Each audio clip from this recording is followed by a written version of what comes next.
বাদামগুলো সব ছাড়াও 50 টাকা মজুরি দেবো। ঠিক আছে মালিক। একটু পরে এসে দেখি যেন সব বাদামগুলো ছাড়ানো হয়ে গেছে। আচ্ছা।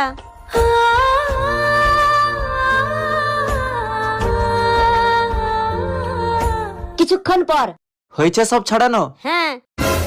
আরে কি হলো, ছাড়ানোর পর এত কম বাদাম বেরোইছে কেন? মালিক বেশিরভাগ খোলার ভেতরে বাদাম ছিলই নি। শালা এতগুলো খোলা থেকে এত কম বাদাম বেরোনোর তো কথাই নয়। দাঁড়া সিসিটিভি ক্যামেরাটা চেক করি। এই রে, এবারে মনে হয় ধরা পড়ে যাব।